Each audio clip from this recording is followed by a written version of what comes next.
It went straight down the middle. It's time for the Golf Show, presented by Cohoed and O'Neill Golf Management, the French Lick Resort, and the PGA Tour Superstore. The Golf Show takes a weekly look at golf in East Central Indiana and beyond. And now, here's your host, Brian Hammons. And good morning, everyone. Along with producer Nick Isbell, I am Brian Hammons. We welcome you to another edition of the Golf Show, brought to you by Cohoed and O'Neill Golf Management, the French Lick Resort, and the PGA Tour Superstore in Indianapolis. Now, originally, we were supposed to be coming to you today from the Elwood Golf Links, but like so many other courses here in East Central Indiana, and I guess all of Central Indiana, it's pretty much underwater. So they had a really nice outing today scheduled to reopen their original 9 holes. 9 holes have been open for a while, and they were going to reopen their original 9 holes, which was designed, I believe, in 1926 by Bill Diddle. So they postponed that till the 22nd of June, and we will be there for that. Looking forward to that, and I know how important that golf course is to the folks in Elwood. So really looking forward to that in a few weeks.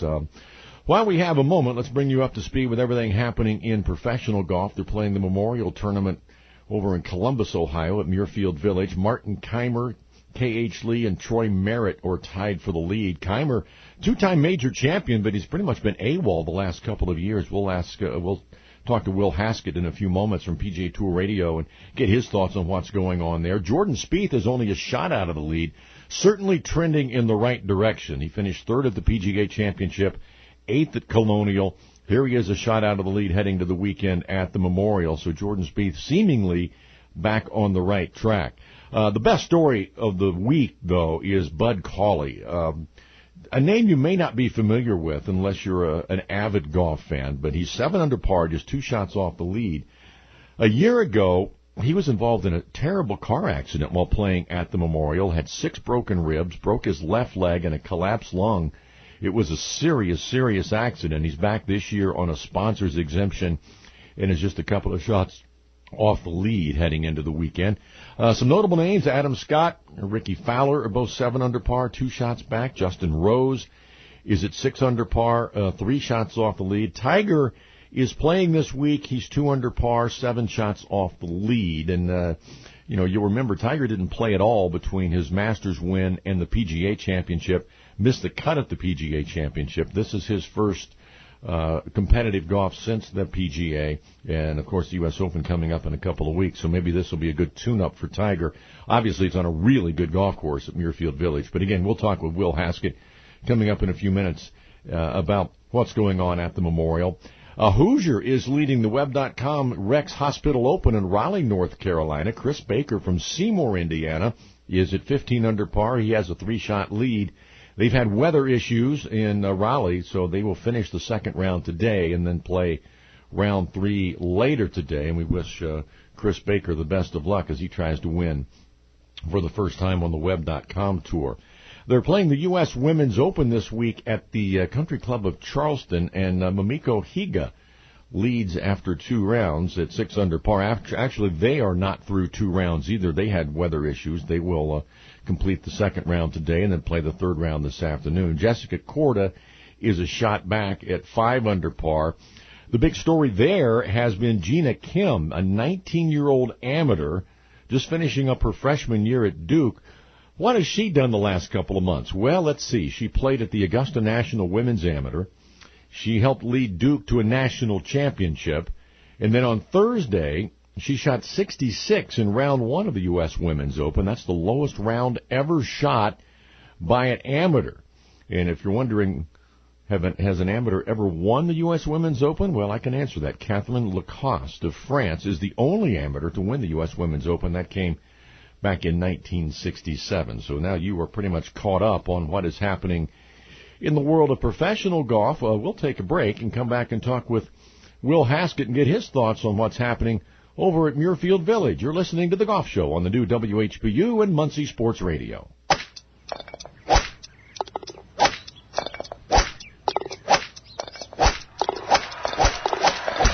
It's time to get ready at the new PGA Tour Superstore. Get ready for custom-fit clubs. Get ready for expert advice and lessons from our certified teaching pros. Get ready for... Welcome back to the Golf Show, brought to you by Cohout and O'Neill Golf Management, the French Lick Resort, and the PGA Tour Superstore. Coming up a little bit later on, write this number down, 765-378-2086. 765-378-2086. We're going to be joined by Wiley Post, who says we can get better as golfers through hypnosis. And he'll talk to us about that. He'll be joining us in studio. And then later we'll talk with Josh Bryant, the president of the Indiana High School Golf Coaches Association, as the sectionals are now underway throughout the state. But joining us now from Muirfield Village in Columbus, Ohio, is actually, I believe it's Dublin, Ohio, to be completely correct, is Will Haskett from PGA Tour Radio. Well, this is one of the few tournaments that I've never been to, surprisingly enough, as close as it is. I know Jack wants this to be like a major championship. He wants it to be like Augusta National. In your opinion, has he achieved that? It's pretty darn close. I tell anybody from Central Indiana that if you're not making the 2.5-hour trip over to be a part of it, then you're missing out on a really special opportunity. I mean, it feels... anybody that's been to the Masters or if you've been to Augusta National, you're sort of overwhelmed by the space of it all, the size of it all. Like everything just sort of feels bigger and grander, and it's sort of the same way with Jack's Place, with the elevation and the hills and how immaculate it always is in terms of the maintenance of the course, and there's plenty of pomp and circumstance to make the week feel a little bit more special, but then the field always turns out, and we get a great field each and every year for it. So I would say it's one of the best run golf tournaments on the PGA Tour, which I think also helps because everything's done with sort of a different level of higher class, and it's an amazing piece of property. So I tell people, if you can figure out a way to get over to it at least once, you got to do it. Now, the one thing I've always heard about the Memorial is that they make the best milkshakes on the planet in the locker room. How many have you had this week? I'm at one. At really? This point in time, it's hard to get through there, and then, Brian, the problem with a milkshake is dairy and broadcasting don't go together very well. So I can't have a milkshake on the way in because then I'll be coughing and phlegmy the whole day, the rest of the day on the air, and I can't have that when I'm calling golf for 6 hours. So then you got to make a point to get there on the way out, but you've got obligations. You're trying to get out of there. So I've only had one. The flavors continue to increase year to year, so now you've got a lot more opportunities there. They are very good, and they're made right in front of you, and you can see how natural, I guess, they are, which means how fattening and diabolical they are to your system right in front of you. But, yes, they are delicious. All right, let's get to the golf. Martin Keimer, K.H. Lee, Troy Merritt tied for the lead. Now, they're ranked 186th, 197th, and 255th in the world. That's not something you would expect from the field that you have gathered there at the Memorial. No, I mean, especially when yesterday, we lost Phil Mickelson, Matt Kuchar, Rory McIlroy, Justin Thomas, all these guys who missed the cut. Some of them, I think, somewhat surprisingly, especially in McIlroy and Kuchar's case, given how good they've been here and good they've been recently this season. I think, it was sort of surprising to see a lot of the bigger names not make the cut here this week. If you follow golf on a weekly basis on the PGA Tour, K.H. Lee's been playing pretty good golf, so it's not somebody that I think is surprising to be up there. We'll see how he handles the pressure cooker of a late tee time on Saturday and potentially on Sunday. Troy Merritt's an interesting comeback story. Won down in Kentucky last year at the opposite field event at Barbasol, and then actually had a rib removed late last year because of a medical condition, and so just sort of working his way back into form, and such a nice guy. And then Martin Keimer, it doesn't really matter what his world ranking says. If Martin Keimer all of a sudden finds form, then we've seen in multiple occasions in his career that all of a sudden the switch gets flipped and he's the top player in the world for a stretch sometimes. So I don't necessarily know if this is the case of that, but he's one of those enigma sort of guys where all of a sudden he's at the top of the leaderboard, and I think everybody pays attention because we know what he's capable of when he goes on some of those incredible runs. Yeah, he's a two-time major champion, but, I'm not as plugged into every player like I used to be. As Martin Keimer, he hasn't had a top 20 finish in 2 years. Is that injury-related, or is it just poor play? I think it's Martin Keimer related. I mean, we've seen sort of the ebbs and flows of Martin Keimer's career where it's spectacular for a time, and then there's this sort of dip. And he's only played this golf tournament once, and it was 10 years ago. It was a full decade ago. And he said it was more of a chance encounter that he bumped into Jack Nicklaus at the Bears Club down in Jupiter, and Jack kind of said, you know what, I'd love for you to come and play in my tournament. And Martin kind of said, oh, okay. And here he is. And he's found a little something this week, and the putter's been working really well for him. Just a simple adjustment that he made, and he said that the putts are just rolling on line off the face. And he just sort of laughs. He goes, you know, if the ball doesn't come off the putter on line, you're not going to make putts. And I'm like, well, there's a astute observation, but it's pretty true. So he's found a little something there, and it's worked for 36 holes, and we'll see if he keeps it up this weekend. Jordan Spieth seems to have found something, and we saw this we saw it starting to come around at the Byron Nelson when I was down there. He didn't have a great finish. I think he tied for 29th, but he drove it much better than he had been all year. His ball striking was much better than it had been all year. His putting started to come around. He finished third at the PGA, 8th last week, and now he's only a shot off the lead. Are you seeing the Jordan Spieth that we're used to seeing? I'm seeing a Jordan Spieth that's better than the Jordan Spieth we've been seeing for the last year or so. I'm pumping the brakes a little bit on this is a 2015 or 16 Jordan Spieth because, first of all, he needs to answer some questions, I think, on the weekend. The PGA Championship was good, especially the way that he rebounded on Sunday, but his weekend scoring averages have been abysmal, and they still haven't been spectacular in this recent little run of form. And the one thing, Brian, that gives me I think reason to be very optimistic about it is, yes, the putter is good. Yes, the chipping has been good. Jordan Spieth has found confidence in his number one weapon. He has to be a top 10 putter and a great chipper on the PGA Tour to be successful because he just doesn't have the overwhelming power that some of the bigger names do. But this week at Muirfield Village, he's been top 10 in strokes gained from tee to green, and that includes off the tee. He's playing the position. He's hitting more fairways. And that, I think, is the key, because if he can figure out what ails him off the tee, where he has been really at the bottom. I mean, we're talking only better than 10 guys on tour this year in terms of total driving type of things. If he can figure those things out to give himself the chance to put the putter in as a weapon, then I think Jordan Spieth is back. But it's definitely an upward trend right now. We will see. I think today and tomorrow will be a really big test for him because, again, his weekend performances on the tour in this swoon of his have been just absolutely awful. I mean, to be quite honest with you, his numbers are terrible on the weekend. We had Lanny Watkins on last week, and Lanny knows Jordan very well. Lanny lives in Dallas. Jordan grew up playing with Tucker Watkins, Lanny's son, and Lanny says that it looks like Jordan's not having any fun. Now, playing the way he has been isn't a lot of fun, but do you get that sense as well that he's just not as enjoying it as much as he did?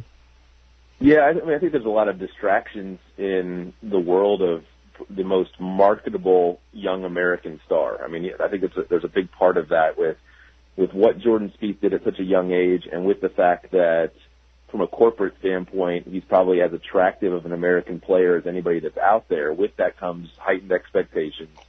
And I think we've seen in interviews that he's done just the paralysis of analysis that I think it is for Jordan. And I think when he burst onto the scene, every golfer is technical to a point. Every golfer is doing analysis in one way, shape, or form. The game has gotten too big and too good for guys not to pay attention to a lot of different details. But I think you look at a guy like Rory McIlroy, who I think has found incredible perspective off the golf course, and now at 30 years old has sort of turned into this wise, older kind of figure, is that, Jordan Spieth, I don't think, takes a bad day and then lets it evaporate really quickly. He takes it with him, and then he's really overthinking a lot of the things that are happening. I would love to see Jordan Spieth just sort of free things up or get to a place where he feels comfortable leaving the range to allow it to free up on the golf course. But, I think he's gotten to a place where he's sought out so many different answers, both from others and from himself, that he's gotten himself into this place where he's been a little bit trapped. And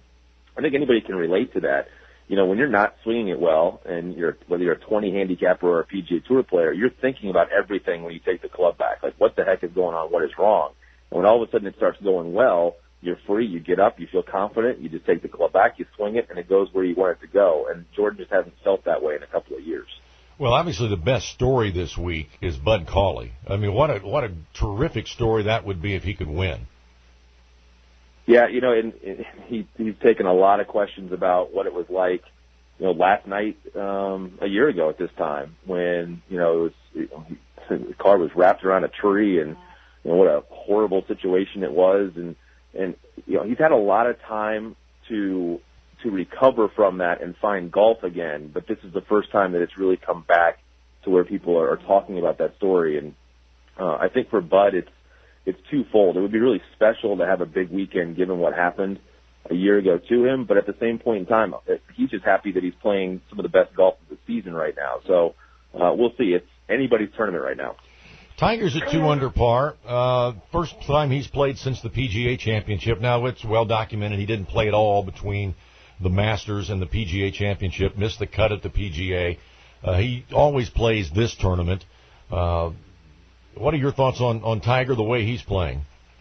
You know, he had a chance yesterday to really be in the mix and made a mess of a couple of holes coming in, including 15, where it took him 3 chips to get it onto the green. You know, I think Tiger right now, and we know that his body isn't going to allow him to attack and be the golfer who can be, I think, a week in and week out threat. But having the time off that he has had and then revving it back up for particular tournaments, yeah, I think it's really difficult for him to get into a great rhythm. And Augusta National is a perfect place for him because the premium is on ball striking. He's the greatest iron player, arguably, that ever lived. And even he sort of reflected this week with Jack Nicklaus a couple of times saying, you know, down the stretch, he was going up against a bunch of guys that had never won a Masters, and he was just able to really just be the smarter player of the group and survive on a Sunday where no one really wanted to go out and just take the tournament by the throat and win it. And I think that just shows the veteran savviness of Tiger Woods. And then a place like here at Muirfield Village this week, you know, you hit it offline. This rough is so thick and so gnarly that you're just going to be in a bad spot. And Tiger's always going to have a little bit of a miss. And what does Augusta have? What does Muirfield Village have that Augusta doesn't? That's rough. And, that's, I think, the big difference this week for Tiger is that when he makes a mistake, which he's probably going to make a mistake, just like we saw at Bethpage, he was mistake-free at Augusta. And right now, Tiger can't avoid mistakes in a lot of these other tournaments. So it's really all about the end game. It's all about Pebble in a couple of weeks for Tiger Woods. And I just think that some of these tune-up or quote-unquote tune-up events for Tiger Woods are more just him getting reps and him making sure that his body is still able to then show up to the next major where he's really focused right now. Yeah, all eyes are going to be on Tiger when he gets to Pebble Beach with the success he certainly had there. So what's coming up on your podcast, Will? We've got a lot of things coming up. We just posted one this past week with the guys who run Data Golf. Again, my podcast, The Perfect Number, really focuses on stats and analytics in the game of golf. But hoping to have a couple episodes coming up that will deal with things outside just PGA Tour stats-based stuff. How we use data to integrate it in the broadcast that people watch is a subject coming up. And then also, there are so many apps and things out there right now that track each and every shot for the average player, and we've now got millions and millions of data points on average golfers. So we've got some content coming up in the near future that will sort of relay what we're learning from that data, how we apply it, what the average golfer is, and what that gap truly is between you and me, Brian, and pros on the PGA Tour. And where do we find that podcast? Anywhere podcasts are found. Look for it on Apple, iTunes, Stitcher, iHeartRadio, all those different places. The Perfect Number Podcast. I appreciate your time today, Will. Thanks for getting up early. I know you've got to go to work soon. You can hear him today on PGA Tour Radio, and you'll be able to see him if you're going to play in the charity event that I host coming up in a couple of weeks. He's one of the sought-after celebrities because he's a real stick. So I'm looking forward to seeing you in a couple of weeks. Me too, Brian. Thanks. All right, Will Haskett from PGA Tour Radio, and you are listening to The Golf Show on the new WHBU and Muncie Sports Radio. Hi, I'm Brian Hammons. If you're tired of driving a half hour or longer to buy your golf equipment or apparel, don't. You don't have to be a member to shop at the Anderson Country Club's golf shop. They carry great clothing lines like Adidas, Nike, Under Armour, and Puma, and top-of-the-line clubs from TaylorMade, Callaway, and Titleist. And if you think you're saving money by driving to the big box stores, you're not. So save the gas and stock up on all your golf needs at the Anderson Country Club at 602 North Shore Boulevard in Anderson. Here's part of a real post from a real Chick-fil-A fan. Nancy writes, I may or may not have had the Chick-fil-A Smokehouse Barbecue Bacon Sandwich 4 or 5 times since it debuted last week. Glad you're loving it, Nancy. We're not counting. What keeps you coming back? The bacon, oh my goodness. It's sugary, but it's peppery, and it's the perfect consistency. Thanks, Nancy. Try one for yourself at your nearest Chick-fil-A. Real Chick-fil-A customers pay for their testimonial.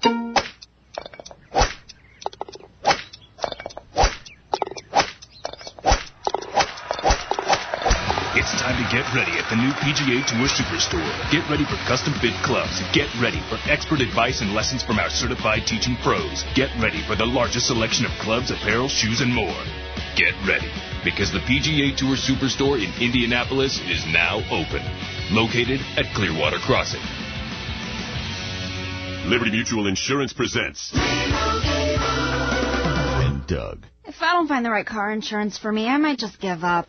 Did someone just say, if I don't find the right car insurance for me, I might just give up? Ma'am, what if my partner, this wild emu, and I told you that Liberty Mutual customizes your car insurance, so you only pay for what you need? I'd say sign me up for Liberty Mutual. And also, your emu is eating my tire. Lemu!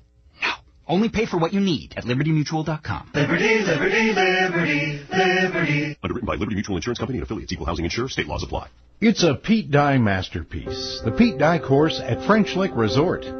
Pete says its location on one of the highest points in Indiana makes it special. The long views. You can see maybe 20 and 30 miles from many of the fairways and many of the tees and greens. And you can see it in 360 degrees. Donald Ross's Hill Course put French Lick on the golf map more than 100 years ago. It's where Walter Hagen won the 1924 PGA Championship, and the place where today's Symetra Tour ladies battle each year. It's the ambience around it that makes the golf course. Combine our many resort amenities with legendary golf, and you have a getaway like no other. French Lick Resort is the home of the Senior LPGA Championship, won in 2018 by World Golf Hall of Famer Laura Davies. Play the courses champions play. Plan your trip now, online at FrenchLick.com. Cohout and O'Neill Golf Management is Central Indiana's premier golf management company, providing management and consulting services to some of the top golf courses in the Hoosier State. Courses like Prairie View Golf Club in Carmel, Woodwind Golf Club in Westfield, Crestwood Country Club in Avon, Mystic Hills Golf Club in Culver, and here locally, Elwood Golf Links in Elwood. If your favorite golf course is searching for a new direction in leadership and management, go with the best. Visit CohoutandO'Neill.com. If you want to take your golf game to the next level, or if you're just taking up the sport, see Tom Harris at the Delaware Country Club in Muncie. The former Indiana PGA Professional of the Year guarantees that you'll improve, either with one-on-one lessons or through his popular women's clinics or the junior golf program. And if you need clubs, Tom can custom fit you from driver to putter using all the latest technology like TrackMan 4. For more information, go to TomHarrisGolf.com or stop by the Delaware Country Club at 510 South Country Club Road in Muncie. Help, I need somebody help, not just anybody help, you know I need someone help. We are now going to get some help with our golf game, and if you would like to join the conversation, call us at 765-378-2086 or 1-800-578-1240, because we're joined now by Wally Post, the owner of the Anderson Hypnosis Center, who says we can get better as golfers through hypnosis. Wally, thanks for joining us. You're welcome. Now, you have worked with professional golfers before. I have. So, how does this work? Well, actually, the professional golfer I worked with was in Arizona, and I did that over Skype. In my office, it's much more effective because there's a higher level of communication. But professional golf is an area that most professional golfers use hypnosis. In fact, most professional sports, because it's such a high-pressure game. And Jack Nicklaus once said that 90% of golf is the mental game. Mm-hmm. Well, what's the difference between a lot of these tour players have a sports psychologist that they work with. What's the difference between that and what you do? Okay, sports psychologists work at the conscious level, and the hypnotist works at the unconscious level, where all of your automatic skills, abilities, actions, your golf swing is an automatic skill that you've learned. And if it's not automatic, it's like when you first learned to drive a car, it was a nightmare because you had to think of every little thing. But now it's so automatically you can be talking on the phone, looking out the window. And that golf swing, you want it to be automatic. You want it to be the exact same thing, so the ball strikes it at the same place, and it's square to the club, and that you're getting the same product every time. So if a golfer comes to see you, how is this process? What do you do? Well, first I evaluate them, and I do a free consultation, because I want to see where they're at. They may be a person with some anxiety. They may be a person, when they get on the golf course, they can't let go of the office. and they're constantly thinking about other things. Or there may be a person that when they were between 8 and 12, somebody told them, you'll never be good at that, and they were writing on their unconscious wall. So take us through the process of what you would do. I mean, if someone comes to you and says, okay, I'm a terrible putter, for instance. Yes. Help me. What would you do? Okay. I'm going to look for the fears that are connected with that. And I'm going to look for the reasons, and I'm going to listen to their story. And then in hypnosis, we're going to go back in time to where that fear came from. And we're going to remove the feeling of that fear. And once we remove that feeling, then where's the fear at? It's connected to that feeling. It's like if you have a fear of snakes. I do. It's how you feel. It's not the fear of the snakes. We all have a respect for snakes, but when you see it and your chest tightens up and you have trouble breathing and your whole body tightens up, it's that feeling that you're afraid of. So it's the feeling if you're standing over a 5-foot putt or a 3-foot putt, knowing that, oh man, I hate these. I always miss these all the time. That's what you're trying to get rid of. Absolutely. The interesting thing about golf, compared to other sports, is there's so much time to think. Yes. Between shots. Basketball, there's constant, you turn the ball over, you don't have time to think about it. Football, it's a little slower, but the time between plays. But in golf, there's minutes and minutes that go between shots. So there's so much time to think, and a lot of those thoughts are negative thoughts. Absolutely. And I was working with this pro golfer, and after every round that they would talk to me that evening, and they had a hole where they were hitting, and there was water on the right. They'd already made their first shot, and the first thought that came in your mind is usually from the unconscious, because the unconscious is a little quicker. And the unconscious was telling them, hit up, and then chip onto the green. And then the unconscious got in the way, says, no, I can put it on the green. I don't need to chip up. So they hit the ball, and guess what? It ended up in the water. Now, I've heard, if you've watched Jason Day play, and you always see the close-ups on television, he looks like he's visualizing a shot, where he's closing his eyes before he hits a shot. You think that's hypnotism? I know it is. He's going into a hypnotic state, and you'll see his eyes fluttering. Mm-hmm. That's telling you he's going into that state. You'll also notice that he is much more sensitive to sound. Really? In hypnosis, all of our senses become more alive. When I have a person in hypnotic state, I can talk very, very softly, and they'll hear me just as well as if I'm talking loudly in a normal state. So this is fascinating. So if you hypnotize me, let's say about my putting, or I feel pressure when I'm under pressure. I don't like feeling that kind of pressure when I'm playing golf, whatever it might be. Am I cured of that, or do I have to do something myself when I play golf? Well, I'll give you a lot of things can be remove those feelings so that you no longer feel those feelings, but also give you tools that you can use on the course. What are some of those tools? Well, that's self-hypnosis. All hypnosis is self-hypnosis, and we go in and out of different states all the time. And you're able to shift into that state and shift the way you feel, block out those distractions, and make that shot without the emotions that were welling up inside of you. And how do you get into self-hypnosis? I do a very powerful session on not only teaching it, but planting it deep inside of a person.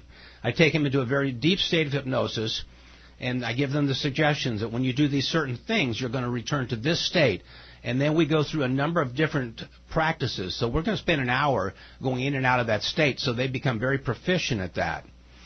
There was a gentleman, when I was on the Golf Channel, I was invited to a seminar put on by Jim Fannin. I don't know if you know the name. He calls himself the Zone Coach, and his thing was to get you into the zone, yes, so to speak. Yes. But it sounds like a lot of that was what you do. Absolutely. I mean, it was stare off into the distance, find something, and focus on that before. It sounds like there's some similarity. There's some hypnosis there, absolutely. So, do you ever watch a golf tournament on television and go, I can help that guy? Oh, absolutely. I watch all of the final rounds, and you'll see somebody that has been winning the tournament, and all of a sudden they just collapse because their mental game went away. And Tiger Woods is one that uses hypnosis, and most of them do. And one of the things that you'll see that Tiger does, and I've seen him do this, he may shoot a double bogey. He may shoot 2 in a row. And the next hole is a new hole, and he may birdie it. He can totally block out what has happened. Where other players, and Gordon may be one of those, that when things start to go bad, they continue to go bad. Mm-hmm. Yeah, that's me. That's me. Where was I going with this? I had a really good question that I wanted to ask you. Well, golfers need to believe that they're able to win that game. They need to have that belief inside of them, and that confidence they have, and that confidence can go all the way back to their childhood. Yeah, you hear players talking about is that they come close to winning, and then, like you said, they might choke or they may feel the pressure. There's something about learning how to win. Yes. Would you agree with that? Absolutely. We all have ceilings that we've developed. Kids from the age to 8 to 12 live in a state of hypnosis, and their teachers, coaches, and parents are their hypnotists. Mm-hmm. And I had a marathon, a gal going to run a marathon, and she came in to see me, and when she did her long run, she had chest pains. Her stomach started tightening up when she got to a certain mile level. And she actually believed, her unconscious mind actually believed that it was going to blow itself up if it didn't. So she had a limited belief. I took that belief away, and she ran that whole marathon without any pain. Very interesting stuff. If any of our listeners wanted to come see you about their golf game or losing weight or quitting smoking or whatever it would be, how would they do that? Well, they can call me at 765-442-3210. They can go to Facebook and follow Anderson Hypnosis Center. I put a lot of videos and stuff there. That's probably the most active place that I'm at. I'm also a member of the Chamber of Commerce. And so there's a number of ways. Or just go to Google. Google's my friend. And go Google Anderson Hypnosis Center. So if I came to you, my putting woes would be over. I'd be shooting in the 60s every day. Well, probably not every day. Every day. You may regress at times, but you'd have new skills and abilities that if you worked on them and you used them, could really improve your game. And this is not something where people come in and say, okay, I want to be a better putter, or I want to hit my driver straighter or anything. This is all where you are mentally. Absolutely. And hypnosis is the most powerful, deepest level of learning. It's about changing that automatic part of your mind that controls 88% of your body and mind. So and in fact, here's the amazing thing is you can change very quickly with hypnosis if you're ready. Well, I'm definitely ready. Well, if you're ready, you can contact Wally Post at the Anderson Hypnosis Center. Wally, thanks for joining us, and it's fascinating to hear how hypnosis can help us as golfers. Thank you for joining us. You're welcome. Thank you. We'll come back and talk with Josh Bryant, talk sectional high school golf. You're listening to The Golf Show on the new WHPU and Muncie Sports Radio. Cohout and O'Neill Golf Management is Central Indiana's premier golf management company, providing management and consulting services to some of the top courses in the state. But that's not all. The Cohout and O'Neill Caddy program has sent 10 high school caddies to college on full rides to IU and Purdue through the Chick Evans Caddy Scholarship, the most of any operation in the state in the last 5 years. For more information on the Caddy program, visit cohoutandoneill.com. And now, an ad from Mom. Save money on your car insurance by bundling home and auto with Progressive. Hey, is it always this cold in here? It doesn't bother me. It doesn't bother me a bit. It's just kind of curious because if it's the equipment or something, that's fine. It's just, woo, it's kind of chilly. Progressive can't save you from becoming your parents, but we can save you money when you bundle home and auto. Progressive Casualty Insurance Company, affiliates, and other insurers. Discounts not available in all states or situations. Play legendary golf at French Lick Resort, the only place in the country where you can play courses by 2 Hall of Fame designers on the same property. Our Pete Dye and Donald Ross courses offer 2 very different challenges. Experience them both and save with our Hall of Fame package. Our 2 historic hotels are unique as well. Cap it off with a fun visit to the French Lick Casino. Check us out online at FrenchLick.com. Bring a group and save even more. Play legendary golf this season at French Lick Resort.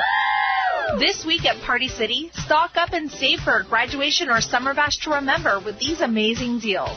Buy one, get one 50% off solid color tableware. And for your graduate, you'll find the widest assortment of school colors and class of 2019 supplies. Plus table covers that are just $5 for $5. Perfect for any party. No matter what kind of summer party you're throwing, we'll help make it unforgettable. Party City. Oh, it's on.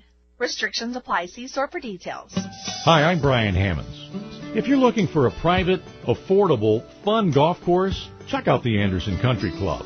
It's one of the oldest courses in Indiana, and pace of play is never a problem. It's a charming, old-school club with modern amenities, like brand-new golf carts and a new bar and casual dining area to go along with the formal dining room. It's a great place to create memories with family and friends. To learn more, go to AndersonCountryClub.net and click on the membership tab. Colonel Sanders here to tell you KFC's got 3 all-white meat chicken $5 fill-ups. Crispy Colonel sandwich, chicken breast, 4 tenders with fixings and a drink. Boy, howdy, that's a deal. That's KFC's 100% all-white meat chicken. That's the choicest, most premium, completely, entirely 100% all-white meat chicken. That's,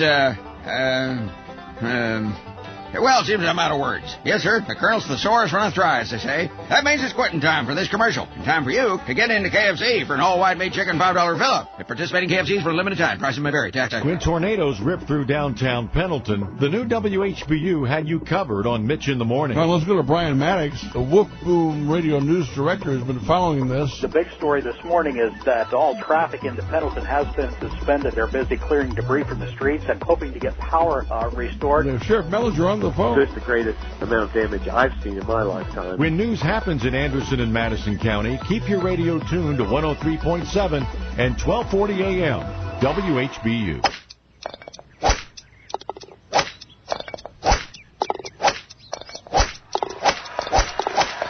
It's time to get ready at the new PGA Tour Superstore. Get ready for custom fit clubs. Get ready for expert advice and lessons from our certified teaching pros. Get ready for the largest selection of clubs, apparel, shoes, and more. Get ready, because the PGA Tour Superstore in Indianapolis is now open. Located at Clearwater Crossing. Gonna go out and play some golf, yeah, gonna go out and play some golf. My golf bag's full of the latest stuff. I'm gonna go out and play some golf. My putter alone was $1,000. I'm gonna go out and suck it golf. And welcome back to the Golf Show, brought to you by Cohoed and O'Neill Golf Management, the French Lick Resort, and the PGA Tour Superstore. Now the sectionals, the high school golf sectionals are underway. They got underway yesterday. They are continuing today at some sites. The bigger sectionals involving the favorite schools are taking place on Monday, and joining us now is the head coach of one of the perennial powerhouses in boys golf, Josh Bryant, the head coach at Westfield High School and the president of the Indiana High School Golf Coaches Association. Josh, how you doing? Good morning, Brian. How are you? I am Thanks good. for having me. My pleasure. Now let's talk a little high school golf. Sectionals are underway. For our listeners, who are some of the strong teams in the state? All season, obviously, Carmel is undefeated and has been only tested really in one event. Your Guerin Catholic Golden Eagles are certainly in the top 5, along with Center Grove, Noblesville, and Brebeuf. And kind of outside this area, down south, Evansville North seems to be the better team down that way, week in and week out. And then in the northern part of the state, Penn High School has had probably the best season of the teams up that direction. Well, there's a reason Guerin Catholic is having a great year this year, because I'm not the assistant coach this year. I just didn't have time. So that's why they've climbed in the rankings. But we've noticed, Brian, that it's the same kids without a coach. So we could attest. Maybe that's the truth. So individually, who are some of the top players in the state? Yeah. So individually wise, you have to start with Clay Merchant out of Noblesville. He's had probably the lowest scoring average of any of the players. He's also the highest ranked Golf Week player in the state of Indiana. Adam Bratton out of Castle, he's a sophomore, really strong player. I apologize, he's a junior, really strong player. And then Also another player down south you don't hear a lot about until this time of year, but it's going to go to Ball State's Joey Wiseman. His brother's Timmy, that made the U.S. Open this last year out of Ball State. And then here locally, one of your players, Ty Gingrich, is certainly one of the favorites, as well as two kids from Carmel, Nick Dentino, Clay Sturzman, and then Drew Wrightson from Bubuck would probably round out that top 7 as far as week in and week out. You know, Josh, it's really surprising how strong Indiana has become in high school golf and junior golf. I mean, you look at, there's probably 6 players on the PGA Tour from Indiana, several others on the Web.com Tour and the Latino America Tour, and then you look at the names that you just mentioned. They're all going to high-level Division I schools. The state of golf in Indiana, high school golf and junior golf, is tremendous, isn't it? It really is, and I can tell you, you can see that it's a credit to the Junior Golf Association, the tour, the IGA, which through their junior golf, early junior golf promotion, has done that in the years past, and it's really taken off from there. The Golf Week events, AJGA. More of those events are starting to happen in Indiana, which means that more kids are getting to play, things like that. And, it boils down to, as some of these guys that have come through, the Patrick Rogerses of the world, the kids who are now playing, Patrick was kind of that guy when they were 9 or 10 that they were seeing, and now he's, obviously went to Stanford, and then, not to mention Tyler Duncan. I mean, guys like that, so I can't say enough about what these kids do. I mean, you can tell, having coached at Guerin, it's a year-round commitment that many of these kids have, and it's showing. And it's showing by the colleges that come and recruit Indiana to have an event where most of the Big Ten are at that event. I mean, that says a lot about what's going on here. So it's pretty cool stuff. There was a big push this year by the Indiana High School Athletic Association and the Indiana Golf Office to improve the pace of play in high school golf. Did you see an improvement in that? Brian, actually, it's funny. I wrote that down as something I was going to, promote and tell you about this morning. The pace of play was really pushed hard. A pace of play committee that included the Coaches Association, some of the top golf club Class A pros, including Ted Bishop, the IHSAA. It was a really collaborative effort, as you know, as you were part of that, and it has. I can tell you, week in and week out, the pace of play has been markedly better this year, and it's not perfect by any means, but I mean, to give you an idea, we've had multiple events, Brian, that we have finished somewhere between 9 and 12 teams. So you're talking 45 to 60 players, and they're getting around the golf course in 4 hours, 15 minutes. I mean, that's a wonderful thing. You really do see the kids paying attention more to that. I think also an understanding of the new rules. So it's kind of a combo. The pace of play came out as well as this rules push where it just was in the conversation with teams, with coaches and players, and because everyone had to pay attention because of all of the new rules brought that to play. I do see the new rules helping that a little bit. It's early to say how much, but I think it's kind of a combo of all of those things that are helping everyone. So. When you were mentioning the strong teams in the state, you failed to mention your own squad. And you're always, like I said earlier, a perennial powerhouse. You have sent several players to high-level Division I schools, several at Purdue. What do you do as a coach to help that along, to help your players get to realize their dream of playing in college? Right. So we've been very fortunate to have a kind of a plethora of really good players that have a family commitment to the game, and personally, what we have a roadmap that was kind of paved by guys that are doing the things that some of our younger guys want to, and so on our end, what we start doing is talking to them about their scheduling. not only in high school, but in their summer, in their fall. If they're going to do anything over the winter, we identify events that are important to college coaches.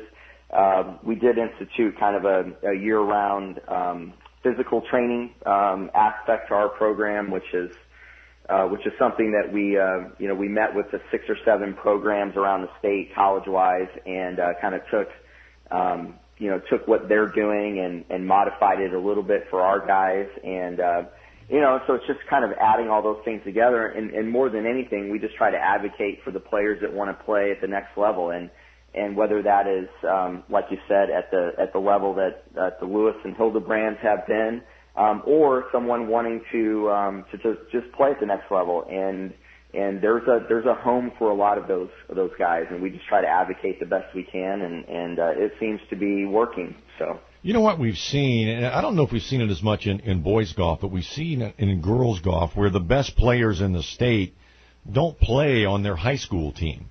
They play in, national events around the country instead of playing on their high school team. And especially in girls golf, it's only a couple months long. I feel that they're really missing out on something by not playing on their high school team. What do you think? Yeah, I certainly as wearing my high school coaching hat and coaching on both the boys and girls side, I think that there's an aspect of team golf that is something, if you don't play, you lose out on that connection, the friendships, the bonds, the pushing each other when you're down. When you're an individual and you're out there and you're having a tough day, it's hard to rally yourself when you're kind of stuck by yourself. And you and I have both seen some good rounds of golf out of a bad start for a player who's playing for their teammate versus, just kind of mailing it in because maybe he had a double start or something.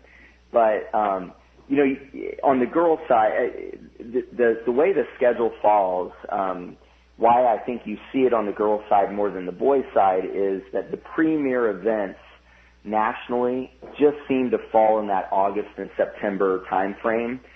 So you're asking a young lady who has earned their way in playing in a top 60, 70 event to choose to not play in that event because of the waiver rules that we have here in our state.